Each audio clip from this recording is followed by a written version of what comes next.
മക്കളെ ഇന്ന് ഇവിടെ ഉണ്ടാക്കാൻ പോകുന്നത് പുതിയൊരു ശംഖുപുഷ്പം കൊണ്ടുള്ള ഇടിയപ്പം ഉണ്ടാക്കാനാണ്. ഒരുപാട് ഔഷധ ഗുണമുള്ള ഒരു കാര്യമാണ്. ഞാൻ പൂവ് പിച്ചിക്കൊണ്ടിരിക്കുകയാണ്.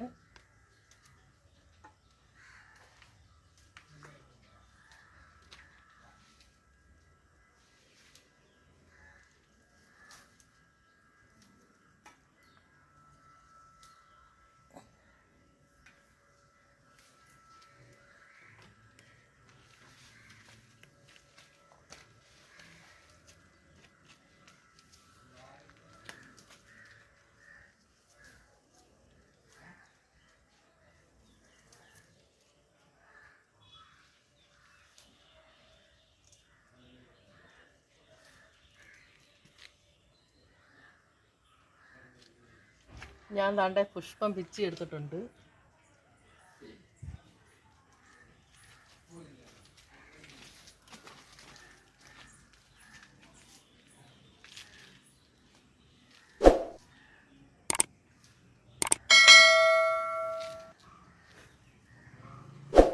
ഇന്ന് ഈ ശംഖുപുഷ്പം കൊണ്ട് ഇടിയപ്പം ഉണ്ടാക്കാനാണല്ലോ ഞാൻ പറഞ്ഞത്. അപ്പം നമുക്ക് എത്ര മാവാണ് എടുക്കുന്നത് അതനുസരിച്ച് നമുക്ക് വെള്ളം വെക്കാം. അപ്പോൾ ഈ ശംഖുപുഷ്പം ഞാൻ കഴുകി അതിനാവശ്യമായ വെള്ളം അടപ്പേ വെക്കാൻ പോവുക. ഒന്ന് കഴുകട്ടെ.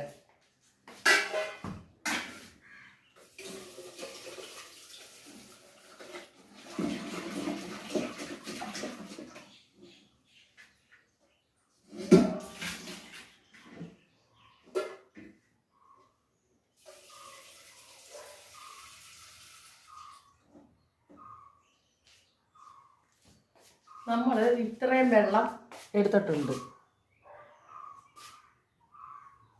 അത് ഞാൻ അടപ്പയിലോട്ട് വെക്കുവാണ്.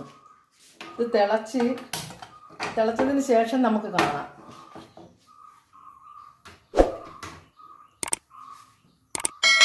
മക്കളെ, നമ്മൾ ഇതിലോട്ട് ഇച്ചിരി ഉപ്പിടുവാണ്. ഈ ശംഖുപുഷ്പം കൊണ്ടൊന്ന് നമ്മൾ ഇത് ഉണ്ടാക്കുന്നത് മക്കൾക്കെല്ലാം കൊടുക്കാനും അവർ കഴിക്കാനും എല്ലാം അവർക്ക് വളരെയേറെ ഇഷ്ടപ്പെടും. നമുക്കിത് തിളച്ചതിന് ശേഷം കാണാം. ഇത് തിളച്ച് വരുമ്പോഴും നീല കളറാണ് ഈ വെള്ളത്തിന്. അപ്പം നമുക്ക് ഇത് ഇടിയപ്പം ഉണ്ടാക്കുമ്പോഴും അത് നീല കളറായിട്ടിരിക്കും. മക്കൾക്ക് കഴിക്കാൻ വേണ്ടി അവർക്ക് ഇഷ്ടപ്പെടുകയും അവർക്ക് ഇത് എന്തുവാമാന്ന് ചോദിച്ച് കഴിച്ചോളും.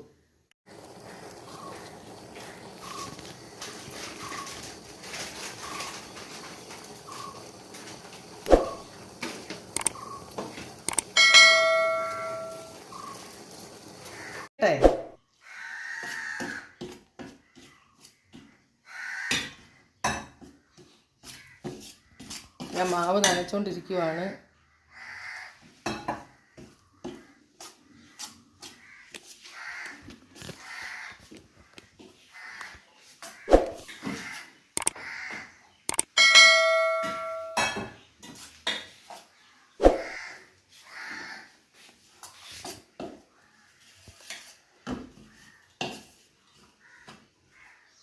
നമ്മൾ ഈ ഇഡ്ഡലിക്കുട്ടത്തിൻ്റെ പാത്രത്തിൽ തട്ടിൽ നമ്മൾ തേങ്ങ ഇട്ട് കൊടുത്തിട്ടുണ്ട്.